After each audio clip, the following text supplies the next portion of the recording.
क्या अजब बनाया है, तेरी करनी का नक्शा तेरे सामने आया है। अवश्य में भुगतम कृतम कर्म सुवासो, जैसा कर्म करेगा बंदा वैसा फल देगा भगवान। ये है गीता का ज्ञान। जो करोगे वैसा मिलेगा, उसमें कहीं पर भी फेर नहीं हो सकता, ना देर होगी। लोग कहते भगवान के घर देर है, पर भाई अंधेर, ये गलत है। परमात्मा के घर ना देर है ना अंधेर है, केवल हमारे समझने का ही फेर है। जैसा कर्म वैसा फल, ना रंग बचा ना राजा बचा है, कोई भी हो। आइए एक रामायण की झांकी सामने घूम रही है। जब वो श्री राम के रात तिलक की तैयारियां होने लगी, और राजा दशरथ के मन में एक संशय था, कहीं रंग में भंग ना हो जाए, और जिसका डर था वही बात हो गई। तैयारी रात तिलक की है, और सूचना देने के लिए महाराज जी ने सोचा कल मैं कैकेयी को बता दूंगा कि रात तिलक श्री राम का हो रहा है, मेरी अवस्था हो गई, राजपाटी चल। लेकिन इस देश में दो लोगों ने बड़ा नाश किया। महाभारत में मामा सबनी ने लगड़ा के संबंध, भगवान ऐसा मामा किसी को ना दे। वो लंगड़े ने सब कर दिए ठिकाने। और रामायण काल में कुबड़ी से देखने में भगवान दया रखना, किसी का नाश न करते। कुबड़ी ने रंग में भंग बोला और आकर कहा महारानी कैकेयी जी, इस महीनों से थोड़ा ऊपर भी घूम लिया करो, मतलब आपको पता भी कुछ है, अयोध्या तो दुल्हन की तरह सज चुकी है, जैसे आपका आर्य समाज, ये अपना आर्य समाज इतना सुंदर सजाया हुआ है। मैं यहाँ के अधिकारियों को नमन करूँ, उत्साह लगे कि कुछ हो रहा है। अयोध्या दुल्हन की तरह सज चुकी है, कोई ना कोई महोत्सव, कुछ ना कुछ है जरूर, कि का जानकारी लो। और मंत्रा गई, वो तो गुप्तचर सुन गई और निकाल और आकर कहा राज तिलक है। कैकेयी ने कहा किसका है? कि श्री राम का। जब ये कहा तो कैकेयी हर्षित हो गई, खुश होकर के कहा कि बात जो सच तेरी करूंगी ना देरी, दूंगी तुझे मैं वो खुशियां में बारी दूं। बात जो सच तेरी करूंगी ना देरी, दूंगी तुझे मैं उपहार।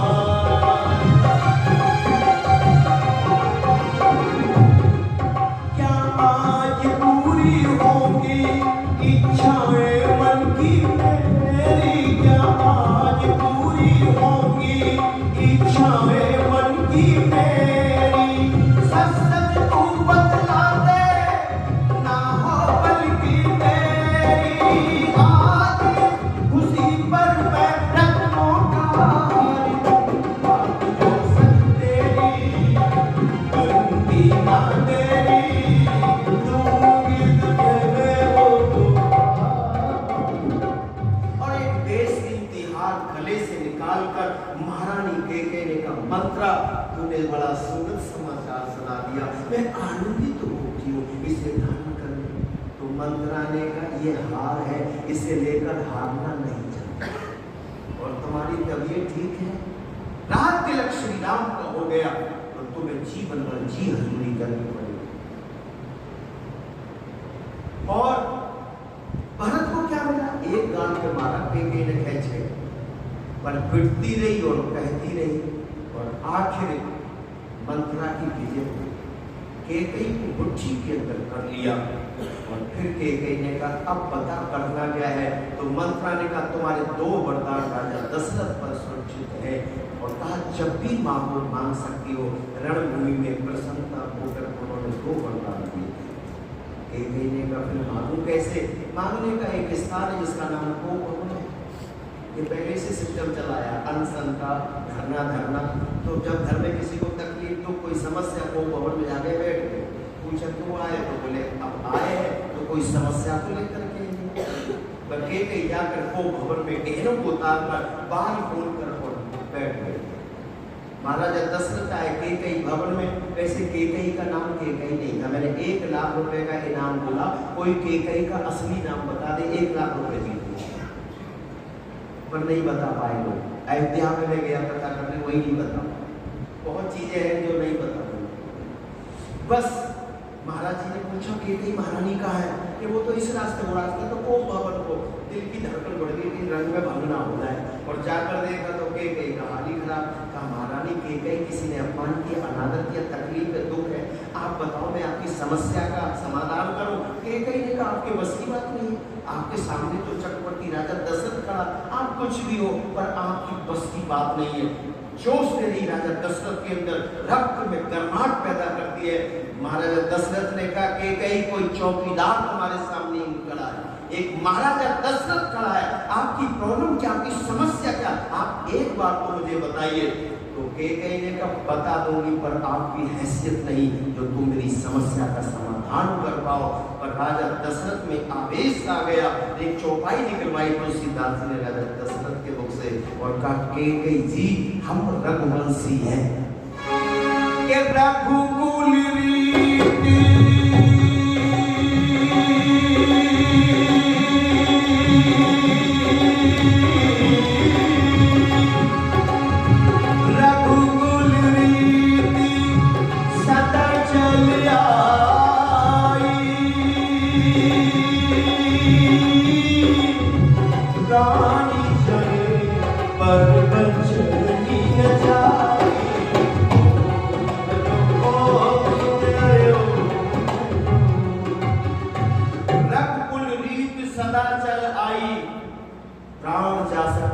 वचन नहीं जा सकता। आप बोलो तुम चाहती का क्या हो? केकई ने कहा अब राजा दशरथ में आवेश आ गया, वो चाहती थी कि जोश आए। महारानी केकई ने कहा मेरे दो वरदान आप पर सुरक्षित है। जी हाँ, मैं मांगना चाहती, सोचो कोई महल, जेवर, कुछ आभूषण, गहने कुछ मांगेंगी, पर उन्होंने तो कुछ और ही मांगा। कहा महाराज मैं पहले वरदान में राज तिलक भरत के लिए चाहती हूँ। थोड़ी हवा निकल गई, राजा दशरथ ढीले हो गए। कहा ठीक है, राम ने नहीं कहा रात तिलक के लिए, ये तो प्रस्ताव पास हुआ, राम ने तो मना किया है हर बार, मुझे रात तिलक नहीं चाहिए। श्री राम के जीवन में धीर पुरुष है, 6 लक्षण, मान अपमान हानि लाभ यश अपयश में जो एक रस रहता है वो धीर पुरुष होता है। जब श्री राम के लिए रात तिलक की बात की गई तो उनके चेहरे पर हर्षित रेखाएं नहीं थी, और जब वनवास हो गया 14 वर्षों का तो उनके चेहरे पर कोई दुख की रेखा नहीं थी। श्री राम आर्य है और वैदिक धर्मी है। राजा दशरथ ढीले हो गए, तो बोले ठीक है ये हो जाएगा। और दूसरे वरदान में राजा दशरथ मूर्छित हुए, धरा पे गिर गए कि मैं तपस्वी भेष में श्री राम का वन गमन देखना चाहती हूँ। 14 वर्षों के लिए सुनते ही उसको कोई क्षत्रिय था, वचन दिया था, पलट सकता नहीं था, मर सकता है पर अपने वचन से रोक नहीं सकता। होश आया, हर तरह से उन्होंने विनय किया, पर रात केकई नहीं मानी। सुमंत जी के द्वारा श्री राम का एक स्वभाव है कि प्रातःकाली उठ के रखना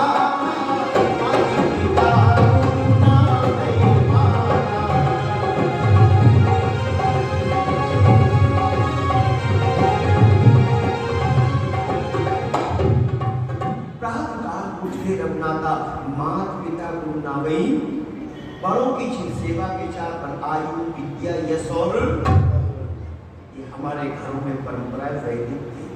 लोग अपने माता पिता गुरु को नमन किया।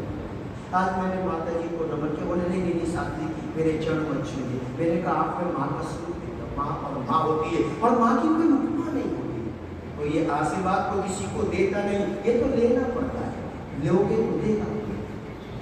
सुमंत जी ने कहा महाराज पिताजी को ढूंढ रहे, बोले हाँ लक्ष्मण हो ही नहीं सकते, चलो मेरे साथ, और लेकर वही आगे कहा को श्री राम ने माँ केकई को नमन किया, और फिर जाकर पिताश्री के चरणों पर हाथ रखकर माथा टेक कर कहा पिताश्री आपका प्रिय पुत्र राम तुम्हारे चरणों में खड़ा है। कोई जवाब नहीं आया। श्री राम दुखी हो गए और आकर कहते माँ केकई मुझसे कोई अनैतिक कार्य हो गया, आज पिता ने मुझे आशीर्वाद नहीं दिया, क्या मैं आशीर्वाद का पाप नहीं रहा?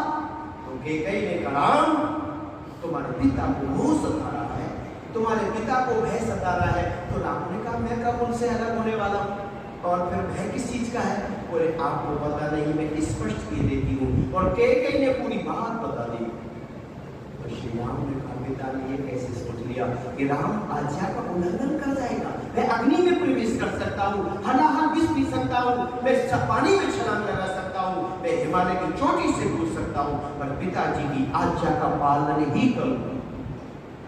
तो फिर कैकेयी ने कहा, आप अपने पिता के अनुगत्य पुत्र हैं कि जीवा, इसमें कोई शक है क्या? कि नहीं नहीं, तो ये तपस्वी भेष तुम्हारे लिए धारण करने के लिए हमने तैयार करा रखा है।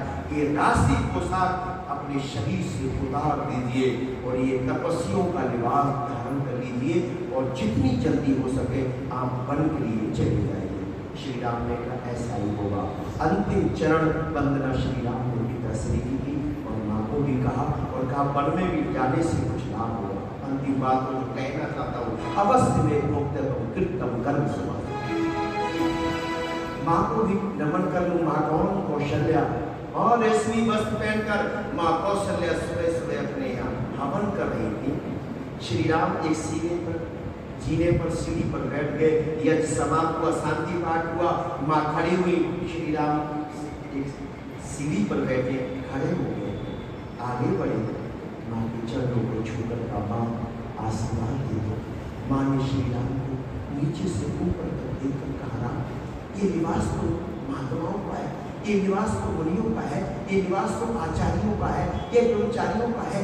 तुम्हारे शरीर पर तो राशि पोशाक बड़ी सुंदर लगती है, आपको तो राज तिलक होने वाला है, राज मिलने वाला है, तो आपने ये उदाहरण किया, विनोद करने के लिए आए मुझसे? श्री राम ने कहा, नहीं माँ, मुझे राज मिल गया है। तुम्हें राज मिला कहाँ का? श्री राम हाथ जोड़कर सिर झुकाकर खड़े और कहते, राज मिल गया। किसने दिया? तो श्री राम ने कहा, माँ की गई ने दिया है। कौन सा राज?